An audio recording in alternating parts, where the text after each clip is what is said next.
Chicken 65 gravy. 1 kilo मटण घेतलं. त्यामध्ये तिखट, मीठ, हळद, अंडा आणि मैदा, कॉर्नफ्लोअर टाकून छान बाजूला ठेवलं मॅग्नेट करायला. आता मॅग्नेट झालेलं आहे आपलं.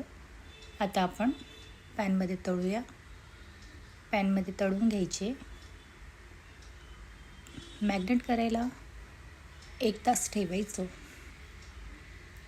आणि नंतर मग छान मॅग्नेट झालं की व्यवस्थित तळले जातात. आतपर्यंत मसाला पोचतो. आता छान अशी तळून घ्यायची. माझा व्हिडिओला लाईक आणि सबस्क्राईब नक्की करा आणि मी छान छान रेसिपी घेऊन येणार. असे आता छान तळून घ्यायचे.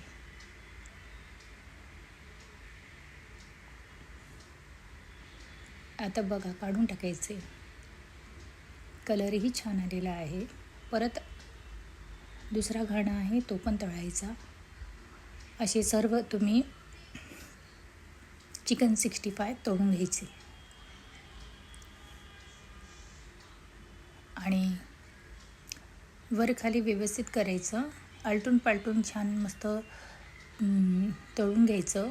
कच्चं राहता कामा नाही आणि स्लो फ्लेमवरच आपलं तळायचं. त्याला जास्त असं मोठं गॅस असं लागत नाही. मोठं गॅस लागलं की मग ते काही थोडे अर्धे कच्चे राहतात. आतपर्यंत शिजायला थोडं लो फ्लेम स्लो राहिलं तर खूप छान आहे, हे तळते. आता आपल्याला सॉस करायचं आहे. त्यामध्ये मी ऑलरेडी गार्लिक टाकलं आहे आणि हिरवा कांदा आहे तो टाकला आहे, तिखट टाकलं आहे आणि आता आपण वरून सोया सॉस वगैरे टाकू. आता थोडी साखर घातलेली आहे. थोडं मीठ पण घालायचं आणि मीठ पण घातलं. आता छान परतवायचं आणि कॉर्नफ्लोअरचं पाणी असतं ना, ते पाणी टाकायचं. थोडं घट्ट झालं की परत त्याच भांड्यामध्ये धुवून परत टाकायचं आणि जे आपण असं हलवायचं. आपण जे 65 केलं, तळलं, बाकीचा जो मसाला तो राहिलेला होता ना भांड्यामध्ये, तोही मसाला मी यामध्ये टाकला.